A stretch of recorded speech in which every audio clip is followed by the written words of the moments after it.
사도행전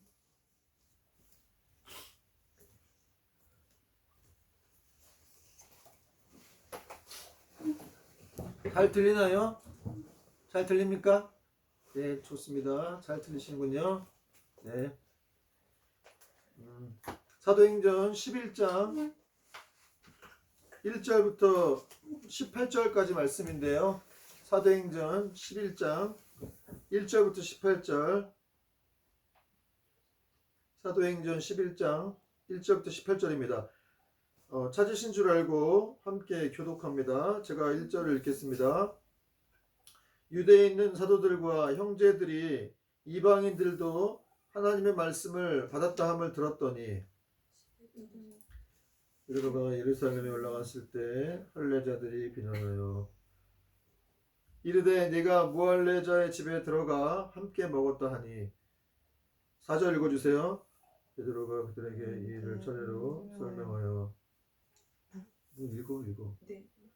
이르되 내가 요파시에서 기도할 때에 황홀한 중에 환상을 보니 큰 보자기 같은 그릇이 내 귀에 메어 하늘로부터 내려 내 앞에까지 드리워지거늘 이것을 주목하여 보니 땅에 내 밝아진 것과 들짐승과 기는 것과 공중에 나는 것들이 보이더라. 또 들으니 소리 있어 내게 이르되 베드로야 일어나 잡아먹으라 하거늘 내가 이르되 주님 그럴 수 없나이다. 속되거나 깨끗하지 아니한 것은 결코 내 입에 들어간 일이 없나이다 하니. 또 하늘로부터 두 번째 소리 있어 내게 이르되 하나님이 깨끗하게 하신 것을 내가 속되다고 하지 말라 하더라. 이런 일이 3번 있은 후에 모든 것이 다시 하늘로 끌어올려가더라. 마침 세 사람이 내가 유숙한 집 앞에 서 있으니 가이사랴에서 내게로 보낸 사람이라. 성령이 내게 명하사 아무 의심하고 함께 가라 하시매 이 여섯 형제도 나와 함께 가서 그 사람의 집에 들어가니 그가 우리에게 말하기를 천사가 내 집에 서서 말하되 네가 사람을 요빠에 보내어 베드로라 하는 시몬을 청하라. 그가 너와 네 온 집이 구원받을 말씀을 내게 이르려 함을 보았다거늘 내가 말을 시작할 때에 성령이 그들에게 임하시기를 처음 우리에게 하신 것과 같이 하는지라. 내가 주의 말씀에 요한은 물론 세례를 베풀었으나 너희는 성령으로 세례를 받으리라 하신 것이 생각나노라. 그런즉 하나님이 우리가 주 예수 그리스도를 믿을 때에 주신 것과 같은 선물을 그들에게도 주셨으니 내가 누구에게 하나님을 능히 맡겠느냐 하더라. 같이 읽겠습니다. 그들이 말을 듣고 잠잠하여 하나님께 영광을 돌려 이르되 그러면 하나님께서 이방인에게도 생명 얻는 회개를 주셨도다 하니라. 아멘.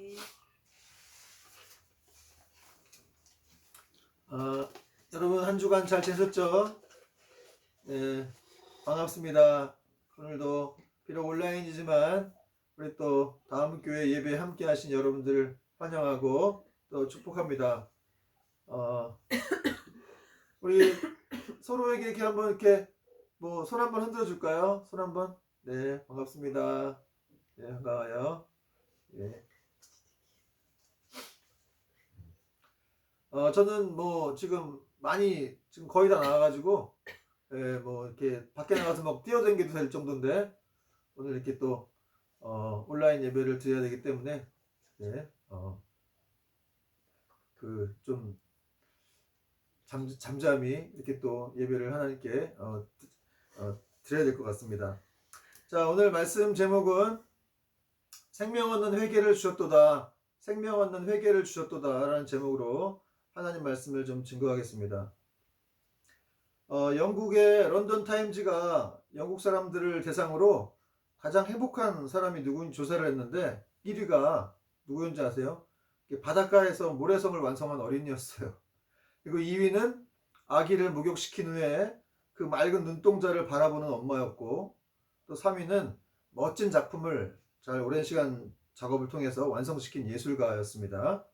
그리고 4위는 이 긴 수술 끝에 이렇게 환자를 잘 치료시킨 그런 의사였습니다. 여기서 알 수 있는 것은, 근데 이렇게 이 행복하다는 사람들 중에 뭐 돈 많은 사람이나 이런 권력자들, 정치 권력자들은 없었다는 거예요. 굉장히 좀 소박한 사람들, 아주 소박한 곳에서 기쁨을 찾는 그런 사람들이 주류였다는 것을 볼 수가 있습니다. 여기서 우리가 알 수 있는 건 이런 행복이라고 하는 것이 이런 돈과 권력과는 비례 관계가 있지 않다. 이런 것을 알 수가 있습니다. 런던 타임즈가 조사한 거예요. 그리고 또 행복이란 대단한 것에 있는 것이 아니라 아주 작고 소박한 것에 행복이 있을 수 있다는 것을 알 수가 있죠. 그런데 여러분, 우리가 지난주에도 아주 그 행복하고 감격스러워하던 사람들을 우리가 만나봤었죠. 누굽니까? 어떻게 보면 모든 행복 중에 가장 큰 행복이라고 할 수가 있는데 바로 하나님을 만난 사람들이었어요. 이 베드로의 세례, 성령 말씀을 증거할 때 그 성령 세례가 부어졌고, 그때 이제 이 고넬료가의 이런 친척들과 친구들이 바로 성령 세례를 받고 그리스도와 연합하는 자가 되었습니다. 어떻게 보면 지난주 러시아의 대문호 톨스토이의 말도 얘기했지만, 이 세상에서 인간이 하나님을 믿는 것보다 더 행복한 일은 없다, 이런 말처럼 이렇게 이 고넬료의 가정도 아주 세상에서 가장 행복을 경험하게 되었죠. 그러니까 여러분, 그렇게 사실은 정말 이 유대 사회에서도 놀라운 일이었는데, 그러니까 그런 일들이 그 가정에서 머물러 있지 않았고 금방 이렇게 소식이 다른 곳으로 전달하게 되어졌었습니다. 역사적이고 기념비적인 그런 이 사건이 아주 예수님을 믿지 않는 그런 유대인들과 또 믿는 유대인들에게도 금방 전파가 되었거든요. 그래서 1절 보니까 이렇게 되어 있어요. 유대에 있는 사도들과 형제들이 이방인들도 하나님의 말씀을 받았다함을 들었더니, 이 소문이 베드로가 예루살렘에 가기도 전에, 발 없는 말이 더 빨리 간다고, 베드로가 예루살렘에 도착하기 전부터 그 유대에 있는 기독교인들에게도 이 소문이 확 퍼져가지고, 아니 글쎄 이방인들이 하나님의 말씀을 받았대. 여기 받았다라고 하는 말씀의 원어적인 뜻은 아주 이방인들이 아주 순응하면서 아주 기뻐하며 환영하며 그 말씀을 받았다라는 그런 뜻입니다. 그러자 베드로가 이제 예루살렘으로 올라가게 되었는데, 그때 이제 예루살렘에 있던 그 할례자들이 이 베드로를 막 비난했어요. 2절과 3절 말씀을 같이 한번 읽어보겠습니다. 2절 3절 시작. 베드로가 예루살렘에 올라갔을 때에 할례자들이 비난하여 이르되 네가 무할례자의 집에 들어가 함께 먹었다. 여기 할례자들은 할례받은 신자들을 말해요. 그리고 무할례자들은 이방인들을 말해요. 근데 할례자들은 이 할례받은 신자들인데 원래 유대인들이었는데 이 그리스도교로 개종을 한 사람들인 거예요. 그런데 이 사람들은 그리스도교로 개종했지만 여전히 유대의 율법과 전통에 마음이 묶여있는 사람들이었어요. 그래서 할례가 중요하다, 할례의 필요성을 믿으면서 할례 안 받으면 구원도 없어, 이렇게 말하는 사람들이었습니다. 그런데 베드로가 이 유대교 개종의 표시인 할례도 받지 않은 고넬료 집에 가가지고 머물렀다고 하니까 거기서 세례도 주고, 여러분 그 집에 머무른다는 것은 무슨 뜻이에요? 같이 식사했다는 뜻이거든요. 그러니까 유대인들의 입장에서는 이제 부정한 자들, 이방인들하고는 이제 식사도 안 하는데, 왜 식사 안 하냐면은 그 식사하는 문제를 자기들의 어떤 정체성과 관련된 문제라고 생각했어요. 그래서 내가 이방인하고 식사하면은 유대인으로서 하나님을 배신하는 거다, 영적인 배교 행위로 생각했기 때문에 식사를 안 했어요. 근데 참 이해할 수 없는 것은 이 사람들이 지금 유대인들이 아니잖아요. 유대교에서 그리스도인들로 개종한 사람들인데도 여전히 유대교 율법에 묶여 있었다는 거예요. 그 영향을 많이 받고 있었다는 겁니다. 여러분, 우리가 알 수 있는 것은 아주 오랜 시간 이렇게 굳어져온 전통과 문화를 바꾸는 일이 얼마나 힘든 일인가를 알 수가 있어요. 그리고 사실 유대인들은 이렇게 그릇된 자기들의 어떤 민족적인 우월의식과 또 인종적인 편견이 있었기 때문에 이렇게 베드로를 막 비난하게 된 것이었는데, 이제 그런 것들로 인해서 그런 거에 꽉 잡혀 있으니까 우월적인 의식이 있었기 때문에 베드로를 정죄할 수밖에 없었던 것이죠. 아니 여러분, 이방인들이 구원받았어요. 이방인들이지만 그들이 구원받았으면 아주 기뻐해야 되는 거 아닙니까? 정말 기뻐해야 되고, 아니 사람이 구원받은 건데, 그런데도 불구하고 이 할례받은 사람들, 할례자들은 기뻐하지 않고 자기들의 전통을 어겼다라는 이유만으로 베드로를 막 비난했다는 것이죠. 막 열을 내면서. 과거 예수님께서도 이렇게 레위의 집에 가셔서 세리와 죄인들을 이렇게 초청하셔가지고 함께 식사한 적이 있었는데, 그때 바리새인들이 맹렬히 비난했다는 내용이 누가복음 5장 30절에 나옵니다. 저가 어찌하여 죄인과 같이 식사를 하는가. 그런 모습이 오늘도 연출되고 있다는 것이죠. 그러므로 여러분 우리는 이 교회의 진정한 본질이 무엇인지 다시 한번 생각해 봐야 한다는 거예요. 여러분 교회의 본질은 무엇입니까?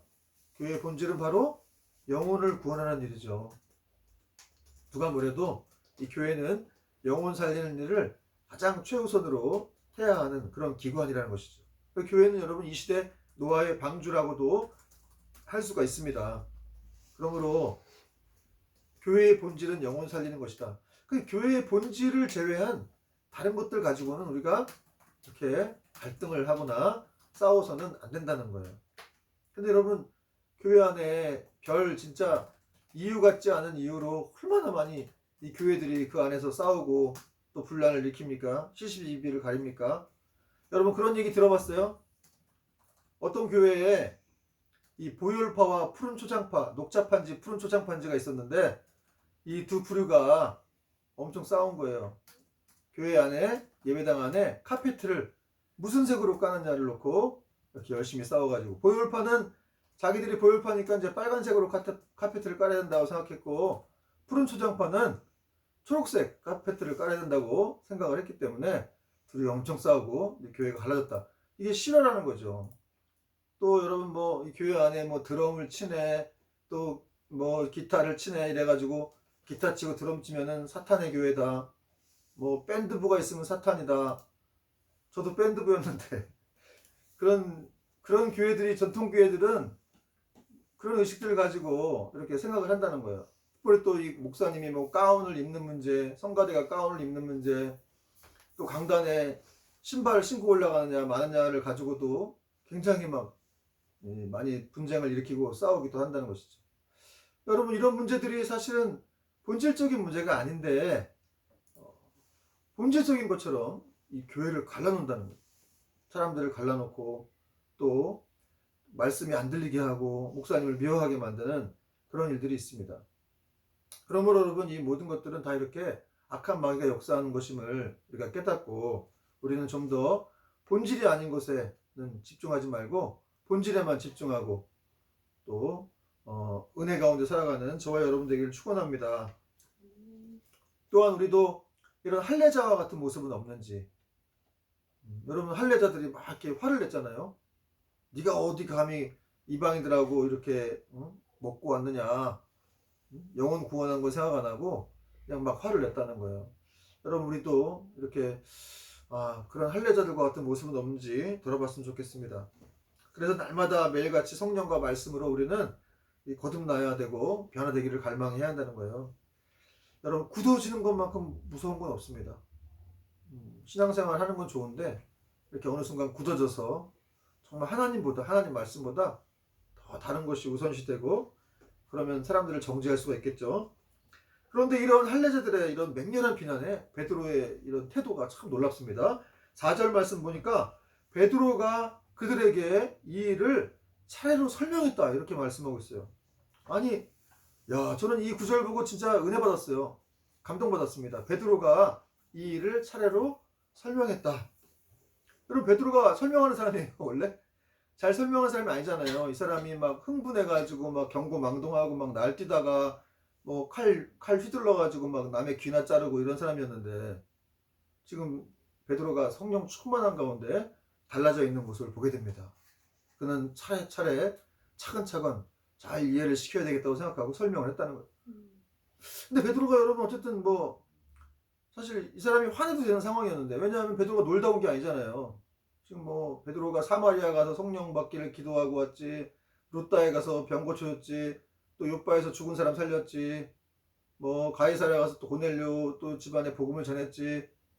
여러분 사마리아 예루살렘 떠나가지고 사마리아를 거쳐서 뭐 루다와 또 요바와 가이사랴까지 한 100몇십 킬로, 한 200킬로 정도 이르는 그런 선교 여행을 갔다 온 사람인데, 그러니까 이 사람 이 베드로가 이렇게 정말 주의 사역들을 잘 감당하고 돌아와서 칭찬받아도 뭐 될까 말까 한데 그냥 막 비난을 하니까 뭐 잘 놀다 왔구만 뭐 이렇게 얘기를 하는 것에 있어서 이 베드로가 반응하지 않고 정말 아주 차례로 설명을 잘했다 이렇게 말씀하고 있다는 것이죠.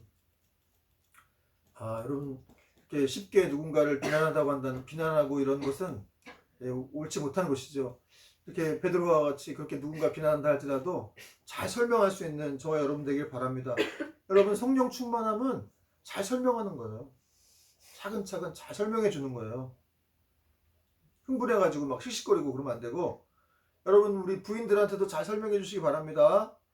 응? 네가 알아서 뭐해 막 그러지 말고, 또 아이들에게도 또 부모님에게도 설명을 차례차례 잘 해줘야 돼요. 부모님한테도 막 엄마가 뭐 들으면 알아? 뭐 이렇게, 저도 옛날에 그런 적이 있었는데 저도 이제 엄마가 뭐 알아? 막 이러고 그랬는데, 여러분 그러면 안 되겠죠. 정말 아니 뭐 어른이 되면 아무래도 좀 못 알아듣고 그러는 게 많잖아요. 그러니까 좀 차례차례 설명을 잘 해주면은 얼마나 좋겠어요. 또 자식들도 마찬가지죠. 차례차례 설명을 잘 해줘야 됩니다. 그러면 생각보다 잘 알아듣습니다. 근데 그냥 막 이렇게 성격이 급해가지고 막 그냥 못 알아듣는다고 막 그냥 구박하고, 참 제가 뭐 이런 걸 뭐 이렇게 막 잘한다고 할 사람은 아닌데, 어쨌든 저도 이 구절을 보면서 많이 회개를 했습니다. 여러분 우리가 잘 설명할 수 있도록 그런 은혜를 구하면 좋겠습니다. 그리고 이제 베드로는 욥바에서 있었던 일들을 이제 설명을 이제 그 할례자들에게 하죠. 어떻게 잘 설명하는지 보겠습니다. 5절에 보니까 이르되 내가 욥바시에서 기도할 때에 황홀한 중에 환상을 보니 큰 보자기 같은 그릇이 내 귀에 매어 하늘로부터 내려 내 앞에까지 드리워지거늘. 이렇게 베드로가 욥바시에서 자기가 기도할 때 환상 중에 성령님이 나타나셨다는 일들을 이제 얘기하고 있죠. 근데 보니까 이 기도하고 있을 때 그랬어요. 베드로가 기도를 자주 했죠. 여러분 기도할 때 항상 하나님의 역사가 일어나는 거예요. 기도할 때 그 기도가 또 하나님께 상달이 되어서 또 하나님께서 이렇게 내려오셔서 또 환상을 보여주시고 어디로 가라 이렇게 지시하셨습니다. 근데 그 보자기가 내려왔는데 이 10장에는 이렇게 보자기가 땅에 드리워졌다라고 표현되었었는데, 오늘 11장 5절에 보니까 내 앞에까지 드려졌다 이런 표현을 이제 베드로가 했어요. 여러분 하나님의 계시가 이렇게 우리들 앞에까지 도달하게 되는 거예요. 그래서 하나님께서 그 계시를 알려주시죠. 모르게 하시는 분이 아니라 알려주셔가지고 우리의 믿음에 따라서 적용을 하십니다. 그리고 그 보자기 안을 봤더니 뭐가 있었어요? 들짐승과 또 여러 가지 새 조류들, 또 파충류들이 있었죠. 기는 것들, 이런 게 있었어요. 그게 내용이 6절에 나오죠. 이것을 주목하여 보니 땅에 4발 가진 것과 들짐승과 기는 것과 공중에 나는 것들이 보이더라. 7절에 또 들으니 소리 있어 내게 이르되 베드로야 일어나 잡아먹으라. 근데 그 이제 징그러운 것들을 잡아먹으라 이렇게 말씀하셨어요. 그랬더니 베드로가 그럴 수 없나이다 그랬죠. 8절 보니까 내가 이르되 주님 그럴 수 없나이다. 속되거나 깨끗하지 아니한 것은 결코 내 입에 들어간 일이 없나이다 하니까 하나님이 또 음성이 들리셨어요. 그래서 잡아먹으라. 하나님이 깨끗하게 하신 것을 내가 속되다 하지 말라. 저는 이게 주여 그럴 수 없나이다. 하나님 절대 그럴 수 없어요. 이렇게 말하는 베드로를 참 보면서 참 이 사람도 한 성격 한다 이런 생각이 들면서 어떻게 이렇게 전능하신 하나님을 이렇게 거부할 수가 있지? 이런 생각이 들기도 하는데 겁도 없이 말입니다. 근데 어쨌든 이렇게 베드로가 자기가 뭔가 이렇게 굳은 신념이 있는 거죠. 그래서 그거만큼은 내가 다른 음식 먹으면 나는 하나님을 배반하는 사람이다 이렇게 생각했다는 거예요. 그러니까 베드로가 부정하다고 생각해서 이렇게 안 먹으려고 했던 그런 온갖 이런 짐승들은 다 이방인을 상징하는 거였죠. 그러나 하나님은 그거 깨끗한 거니까 먹어도 돼 이렇게 말씀하셨다는 것이죠. 이 하나님이 깨끗하게 하신 것을 네가 더럽다 하지 말라 이런 말씀의 뜻은 하나님이 그 이방인들의 죄도 깨끗하게 씻겨 주셨다는 거예요. 여러분 예수님의 십자가 그 대속으로 이방인들까지 그 죄가 다 씻겼다는 거죠. 이건 사람이 씻을 수가 없는 거 아닙니까? 사람은 죄인이기 때문에 그런 주님의 대속을 이룰 수가 없지만 죄 없는 사람이 이 땅에 오셔서 죽어야 했기 때문에 그분은 바로 하나님이셨고 그분의 죽으심으로 이렇게 화목하게 되었고 차별이 없게 되었고 그런 갈등과 반목이 사라지게 되었습니다. 그래서 그런 하나님이 깨끗하게 하셨다는 것을 속되다 하지 말라는 이런 환상이 3번 이렇게 보여졌어요. 그리고 그 음성도 들렸습니다. 그리고 이런 일이 있고 난 다음에 그 후에 보자기 환상이 다시 하늘로 올라져 갔다. 이렇게 얘기하고 있어요. 10절 보니까 이런 일이 3번 있은 후에 모든 것이 다시 하늘로 끌려 올라가더라. 여러분, 이것이 하나님 환상이라는 것이 분명한 증거는 바로 다시 하늘로 올라갔다는 거죠. 하늘에서 내려왔는데 다시 그 환상이 하늘로 올라갔어요. 그러니까 이것은 바로 하나님이 내려주신 그 환상이라는 증거가 분명한 겁니다. 그리고 이때 마침 또 이렇게 베드로가 환상을 보고 있을 때 고넬료의 일행이 찾아왔다라고 이렇게 얘기를 하고 있어요. 그리고 이제 성령님도 이제 그들을 따라가라라는 지시를 내렸다는 것을 이 할례자들에게 베드로가 또 설명하고 있습니다. 그 내용이 이제 11절과 12절인데 11절과 12절 한번 같이 읽어볼게요. 11절 시작. 마침 세 사람이 내가 유숙한 집 앞에 서 있으니 가이사랴에서 내게로 보낸 사람이라. 성령이 내게 명하사 아무 의심 말고 함께 가라 하시매 이어서 청제도 나와 함께 가서 그 사람의 집에 들어가니.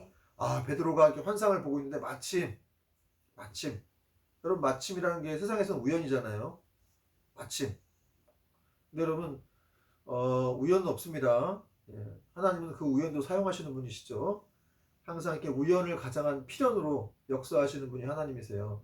마침 그 고넬료가의 일행들이 왔는데 결국은 이제 이 베드로에게 뭔가 확증을 주기 위해서 하나님 보내신 사람들이었죠. 그래서 베드로가 내가 이렇게 환상 보고 있는데 마침 그들이 와가지고 또 이렇게 막 긴가민가 하고 있는데 또 거기서 성령님도 같이 의심하지 말고 따라가라 이런 말을 했다고 이제 같이 설명을 해줬다는 거예요. 여러분, 지금까지 베드로가 이렇게 여러 가지 내용을 설명했는데 이 내용을 한마디로 잘 요약해 보면은 그 모든 일을 행하신 분이 바로 성령님이셨다는 사실을 베드로가 지금 말하고 있어요. 12절에도 보니까 성령이 내게 명하사 그랬어요. 성령이 내게 명하사. 그러니까 성령님이 시킨 일을 그냥 베드로는 한 것뿐이에요.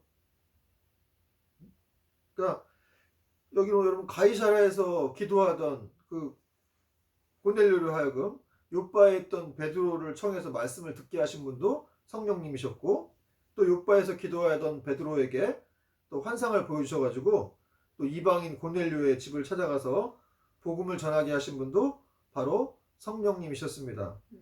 또 베드로가 말씀을 전할 때 이방인 고넬료 일행에게 일하신 분도 성령님이었고, 임하신 분도 성령님이었고, 베드로가 무두쟁이 시몬의 집에서 이렇게 거하면서 이방인들과 유숙하게 하셔가지고 그 장벽을 깨트리고 거기서 교회를 만드신 분도 바로 성령님이셨다는 것이죠.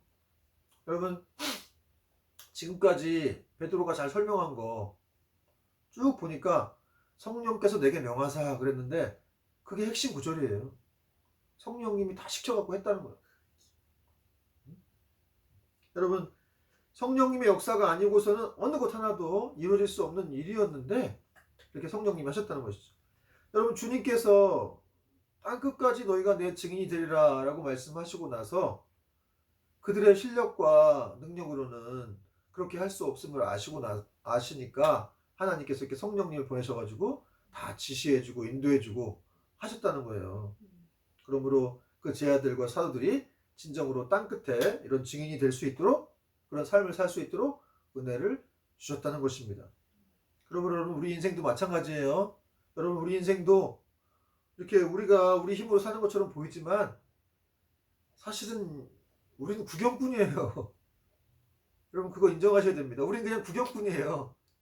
우리가 피조물인데 뭐 우리 힘으로 뭐 우리도 창조된 그런 피조물이지만 우리가 뭔가를 다 하는 것처럼 보이지만 사실은 성령 하나님에 의해서 우리가 인도를 받고 이끌림 받고, 특별히 우리는 또 주의 자녀들이기 때문에 하나님의 돌보심과 이끄심을 받죠. 그래서 베드로처럼 우리도 그렇게 인도하심을 받고 살아가는 겁니다. 그래서 만약에 살다가 우리 가운데 어떤 이런 경제적인 위기가 닥친다든지 어떤 어려움이 온다 할지라도 우리 성령님께서는 그런 모든 우리 가정의 문제와 회사의 문제를 다 이렇게 일으키시고 다시 세우실 수가 있는 그런 분이시라는 사실입니다.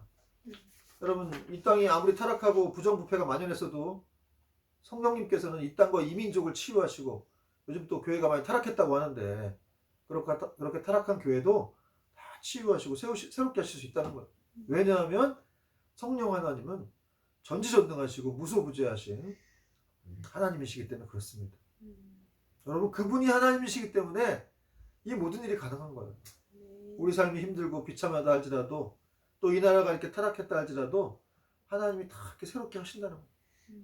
우리의 위기를 벗겨주신다는 거예요. 우리를 치유하신다는 거예요. 그게 인간이면 가능하지 않지만 하나님이시기 때문에 가능한 거예요. 그러니까 여러분 하나님을 결코 우리의 인생의 계산에서 빼버리면 안 된다는 거, 그분을 제외시키지 마십시오. 지금 베드로가 지금 자기가 그 얘기하는 거예요. 성령님이 명예갖고 내가 다 했다고 지금 할례자들이 막 비난하고 있는데 사실은 이게 내가 한 게 아니고 나도 그냥 시킨 대로 했을 뿐이야, 이 얘기를 하고 있는 거죠. 그리고 또 베드로가 고넬료도 자신과 같은 환상을 체험했음을 또 설명하고 있는데 그 내용이 이제 13절과 14절입니다. 그가 누구예요? 고넬료가 우리에게 말하기를 천사가 내 집에 서서 말하되 네가 사람을 요바에 보내어 베드로라는 시몬을 청하라. 그가 너와 내 온 집을 구원받을 말씀을 내게 이르리라 함을 보았다 하거늘. 베드로가 이렇게 고넬료도 똑같은 환상을 체험했습니다, 이렇게 할례자들한테 얘기를 했어요. 고넬료도 기도할 때 천사가 나타나가지고 또 이렇게 요바에 사람 보내서 베드로를 청하라 했던 얘기를 지금 베드로가 또 하는 겁니다. 근데 베드로 때는 이제 그때 10장에서는 이 고넬료에게 천사가 나타나가지고 마땅히 어떻게 해야 할 것을 내가 말하리라 이렇게 얘기했는데 이 11장에서는 어떻게 표현했냐면 그가 너와 내 온 집이 구원받을 말씀을 내게 이르리라, 이렇게 구원받을 말씀을 내게 이르리라 이렇게 얘기했다고 베드로가 표현을 했습니다. 여러분 그렇죠. 복음의 말씀은 구원받을 말씀이죠. 구원받을 말씀. 이 복음의 말씀만이 구원의 길을 열어주는 그런 말씀이라는 거예요. 그래서 복음을 통해서 우리가 먼저 구원받고 그리고 우리 가족들까지도 다 같이 구원을 받게 되는 겁니다. 왜냐하면 그게 성경에 기록되어 있어요. 주 예수를 믿으라 그리하면 너와 네 집이 구원을 받으리라. 그래서 여러분이 지금 믿고 있는 게 굉장히 중요합니다. 여러분 내가 뭐 우리 집안이 지금 뭐 얼마나 큰 가문인데 나 하나 믿는다고 되겠어? 이렇게 생각하기 아니라는 거예요. 말씀이 있잖아요. 주 예수를 믿으라 그리하면 너와 네 집이, 너하고 네 집. 여러분 2000년 전에는 그 종들까지 다 얘기하는 거예요. 저 비천한 밑에 있는 종들까지 다 하나님께 구원해 주시겠다는 거예요. 그래서 2000년 전에는 뭐 오네시모 뭐 빌립 뭐 이렇게 골로새서나 이런 빌레몬서에 보면은 오네시모라는 사람도 나오지만 이렇게 그 종들이 이렇게 구원받아 가지고 주인하고 같이 이렇게 뭐 같은 집사가 되기도 하고 막 이런 일들이 있었죠. 2000년 전에는 그 신분을 따질 수가 없는 계급 차이가 굉장히 큰 상황이었는데도 불구하고 그렇게 예수님 믿는다는 이유만으로 한 가족이 되었고 이렇게 한 핏줄이 됐다라는 그런 이런 일들이 많이 있었죠. 그러므로 여러분 이렇게 한 사람이 예수 믿는 것 때문에 많은 사람들이 구원받을 수 있다는 것 사실을 우리가 믿고 결코 낙심하면 안 되고 말씀이 있기 때문에 이것이 가능하다는 사실을 믿으시길 축원합니다. 그리고 이제 이 베드로가 이 구원이 이방인에게도 임했다라는 그 결정적인 증거를 딱 날렸어요. 그게 뭐였습니까? 성령이 임하셨다는 것이죠. 이 논란의 여지가 없도록 아주 만든 사건, 논란의 종지부를 딱 찍어버리는 이방인에게 성령이 임하셨다는 거예요. 자, 15절과 16절 같이 한번 읽어보겠습니다. 시작. 내가 말을 시작할 때에 성령이 그들에게 임하시기를 처음 우리에게 하신 것과 같이 하는지라. 내가 주의 말씀에 요한은 물로 세례를 베풀었으나 너희는 성령으로 세례를 받으리라 하신 것이 생각나노라. 여러분 성령이 내려오셨어요. 베드로가 얘기할 때, 말할 때, 말씀 전할 때 성령이 내려와가지고 이 고넬료 가정에 막 임했어요. 성령 세례를 받은 것이죠. 근데 이게 16절에 보니까 내가 옛날에 예수님이 하신 말씀이 생각나는데 요한은 물로 세례를 베풀었지만 너희는 성령으로 세례를 받으리라. 이렇게 예수님이 약속이라는 거예요. 너희가 나중에 내가 죽고 이렇게 승천해서 올라가면 내가 성령을 보낼 건데 그 성령이 너에게 임하리라 한 그 약속을 지금 이렇게 보내셨고 그 약속이 성취가 된 것을 이렇게 또 베드로가 얘기하고 있습니다. 여러분 성령님은 최고의 선물인 줄 믿으시기 바랍니다. 하나님이 우리에게 보내주신, 예수님이 우리에게 보내주신 최고의 선물인 거예요. 그래서 여러분 우리가 인생이 홀로가는 인생이라고 생각하고 막 외로워하기도 하고 힘들어하지만 결코 여러분 인생이 홀로가는 게 아닙니다. 내가 세상 끝날까지 성령님이 내가 너희와 함께 하리라. 여러분 이 약속의 말씀 믿으시기 바랍니다. 아멘. 그 성령님이 함께 하시기 때문에 우리 인생은 결코 외로운 게 아니에요. 뭐 우리는 뭐 인간이니까 이제 죽겠죠. 그렇지만 우리 죽음 외에도 우리 죽음이 끝이 아니잖아요. 우리는 영원한 삶을 살기 때문에 그 영원까지도 책임지시는 성령님이 계시기에 우리는 여러분 안심할 수 있습니다. 우리 아이들, 사랑스러운 아이들, 현진이, 수아, 지을이, 이을이, 준아, 이런 아이들 정말 이렇게 보면 불쌍하기도 하고 어떻게 해야 되나 미래가 걱정되기도 하지만 걱정하지 마세요. 이 아이들이 성령님의 것입니다. 아멘. 성령 하나님의 것이고 아멘. 그래서 그분의 것이기에 그분이 책임지십니다. 그러므로 그분과 잘 교제하는 게 중요하고 그분을 사모하는 게 중요합니다. 자, 그리고 이제 이런 일들에 대해서 다 차례로 설명한 다음에 베드로가 아주 이런 결정적인 이런 멋진 구절을 말하는데, 자 17절 말씀 같이 한번 읽겠습니다. 17절 시작. 그런즉 하나님이 우리가 주 예수 그리스도를 믿을 때에 주신 것과 같은 선물을 그들에게 주셨으니 내가 누구에게 하나님을 능히 막겠느냐 하더라. 할렐루야. 아멘. 여러분 하나님을 막을 수 있는 사람은 아무도 없습니다. 아멘. 여러분 누가 하나님을 막겠어요? 내가 이방인을 구원하겠다는데 네가 뭐냐는 거야. 유대인 너희들이 뭐냐 도대체. 너희들이 그렇게 사람 취급 안 하고 차별하는 그렇게 가난한 이방인들을 내가 구원하겠다는데 도대체 너희들이 뭐냐. 거기에 베드로는 그렇습니다. 주님 저는 아무것도 아닙니다. 주님 저는 그냥 주님의 종이고 그냥 피조물일 뿐입니다. 이렇게 고백하는 겁니다. 여러분 여러분의 인생도 마찬가지예요. 하나님이 정말 하시고자 한다면 아무도 막을 수가 없는 거예요. 여러분에게 여러분의 삶에 뭐가 막혀 있습니까? 그걸 하나님이 그냥 길을 열어주시면 열리는 거예요. 아멘.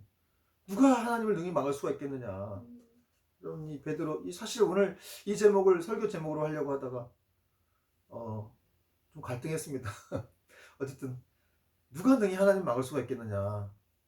아무도 막을 수 없다는 것이죠. 여러분 베드로의 친절한 설명에 마지막으로 이제 할례자들은 이 문제에 대한 오해를 풉니다. 18절 말씀 같이 한번 읽겠습니다. 시작.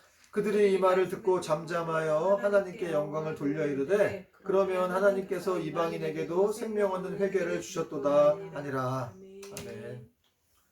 여러분 정말 이렇게 유대 그리스도인들이 이 할례자들이 하나님께서 베드로를 통해서 행하신 그 이방인들에 대한 신묘막측한 놀라운 구원의 섭리 앞에서 평안을 되찾았습니다. 평안을 찾고 또 하나님께 영광을 돌렸다는 거예요. 뭐 할 말이 없었겠죠. 아니 성령님이 하셨다는데요. 어떡합니까? 하나님 하셨다는데. 그러자 이 할례자들이 이런 말을 했습니다. 그러면 하나님께서 이방인들에게 생명 얻는 회개를 주셨도다. 생명 얻는 회개를 주셨도다. 여러분 이 생명 얻는 회개는 하나님만이 주실 수가 있는 거예요. 하나님께서는 성령을 보내셔서 이방인들에게 이렇게 회개할 수 있는 은혜를 허락해 주셨다는 거예요. 성령께서는 이처럼 임하셔서 이렇게 죄를 깨닫게 하시고 그 죄로 인해서 슬퍼하게도 하시고 또 그리스도를 발견하게 하셔서 참 기쁨을 얻게 하시는 분이십니다. 그리고 이 진실한 회개는 또 생명을 얻게 하죠. 생명 얻는 회개. 이 회개가 생명을 얻게 한다는 거예요. 특히 여러분 진실한 회개예요. 그래서 회개함으로써 죄에 대하여는 죽고 하나님께 대하여는 살게 되는 것이죠. 그리고 그 회개의 순간만 사는 것이 아니라 그렇게 살아가다가 또 영원한 삶을 얻게 되는 것이죠. 그러니까 여러분 이 회개부터 시작하는 거예요. 여러분도 어떻게 예수님 믿었는지는 잘 각자 다 방식이 다르겠지만 어쨌든 뭐 그냥 태어나 보니까 목사님 아들이었고 장로님 아들이고 딸이고 뭐 이럴 수도 있겠는데 저처럼 이게 중간에 회심한 사람들은 저는 저 회개를 많이 했거든요. 왜냐하면 제 과거의 어떤 모습을 알기 때문에 그런 모습을 생각해 보니까 내가 이렇게 구원받았다는 사실 이게 회개가 절로 나와요. 그냥 하나님 감사합니다 감사합니다 절로 나와. 이게 억지로 하는 게 아니라 정말 생명 없는 회개구나. 생명 없는 회개구나. 정말 하나님 잘못했습니다. 제가 어떤 사람이었는데도 불구하고 저를 이렇게 사랑하셨군요. 저를 이렇게 구원해 주셨군요. 너무너무 감사합니다. 저에게 이런 가족들을 주시고 뭐 이런 어떤 은혜를 주시고 이런 직장을 주시고 또 이렇게 목사가 되게 하셨군요.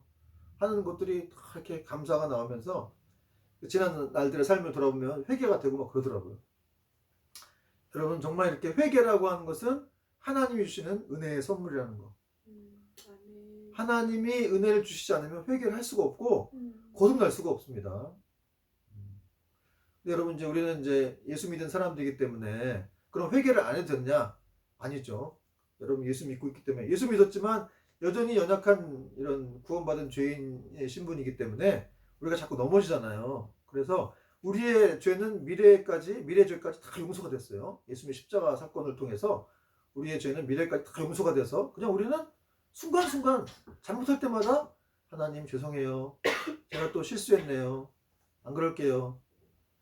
그냥 그렇게 계속 하나님께 고백하고 나아갈 때 하나님께서 그 죄를 우리가 자백하고 고백할 때 우리 죄를 다 이렇게 맑게 씻기시고 우리 죄를 없이 하시는 것입니다. 없다고 생각하시는 것이죠. 동이서에서 본 것과 같이 우리 죄를 멀리 하신다. 이런 말씀도 성경에 있는데 여러분 이렇게 우리가 날마다 하나님 앞에 나아가서 우리의 모습 이런 작은 모습이라고 할지라도 하나님 앞에 고백하고 나아갈 때 우리를 새롭게 하시는 그 하나님의 은혜를 붙드시는 여러분 되기를 축원합니다. 아멘. 여러분 정말 이 회개가 능력이라는 거. 회개할 때 기쁨이 있고요. 회개할 때 우리의 회개는 우리 영성의 깊이라고 할 수가 있어요. 여러분 위대한 사도들 또 성경의 위인들은 다 하나님 앞에 이렇게 회개라는 어떤 그런 걸 통해서 하나님을 깊이 만났다는 것이죠. 그리고 그 삶이 달라지고 이제 풍성한 삶을 살게 되었습니다. 이제 말씀의 결론을 맺겠습니다. 여러분 오늘 이 베드로가 이 고넬료 사건을 보고했어요. 고넬료 사건을 보고하면서 총 4번에 걸쳐서 하나님께서 직접적으로 개입하셨다고 진술을 했습니다. 보자기 환상은 3번이었죠. 그러니까 하나님께서 한두 번도 아니고 여러 차례에 걸쳐가지고 이 도저히 부인할 수 없는 결정적인 증거들을 이렇게 통해서 베드로를 인도하셨다는 것을 우리가 알 수가 있습니다. 여러분 사도행전이 말하는 증인은 그냥 옆에서 지켜보는 사람이에요. 베드로가 뭐 특별하게 한 게 없습니다.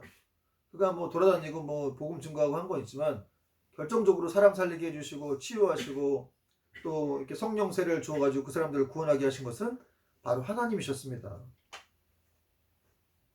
모든 일의 주권은 바로 하나님께 있었다는 사실을 알 수가 있습니다. 여러분 우리도 마찬가지죠. 오늘 우리가 이렇게 현재의 모습으로 살아가는 것 이것은 바로 모두 이 성령 하나님의 간섭과 인도하심에 있다고 우리가 믿습니다. 우리와 우리의 지혜와 능력으로 된 것이 아니라 우리도 우리 인생의 구경꾼이었지만 이렇게 하나님께서 우리 인생을 주도적으로 인도하셔서 지금까지 이렇게 오게 하셨다는 것이죠. 여러분 베드로를 자세하게 이렇게 인도하시고 지도하신 분이 우리 삶도 인도하시고 지도하실 것을 믿으시기 바랍니다. 아멘. 그러므로 우리는 계속해서 성령님과 동행하는 것이 중요해요. 어떤 것보다 어떤 분보다 더 성령님을 사랑하고 그분과 교제하면서 그분의 인도를 받는 게 중요합니다. 여러분 우리는 자녀이기 때문에 그렇게 하지 않을 수도 없어요. 이제는 우리는 마음대로 살 수 없습니다. 나쁘게 살려서 살 수도 없어요. 얼마나 축복이에요. 성령님이 간섭하시기 때문에 그래요. 정말 그 사랑하는 자녀를 위해서 부모가 간섭하듯이 성령 하나님의 아버지로서 우리의 인생을 돌보시고 간섭하시고 끝까지 책임져 주신다는 사실입니다. 그러니까 당장 지금의 우리의 모습 보고 낙심하지 말고 우리를 빚어가실 새롭게 하실 하나님을 기대하며 믿음으로 나아가는 여러분 되기를 축원합니다. 아멘. 그리고 또 혹시나 할례자들과 같은 여전히 그리스도인이면서도 여전히 어떤 과거의 구습에 묶여가지고 낙심하거나 막 비난하거나 정죄해서는 안 되겠습니다. 여러분 그 모습보다는 더 사랑과 믿음으로 우리가 우리 동료들을 살피고 그들과 함께 나가야 될 줄로 믿습니다. 아멘. 찬양하겠습니다.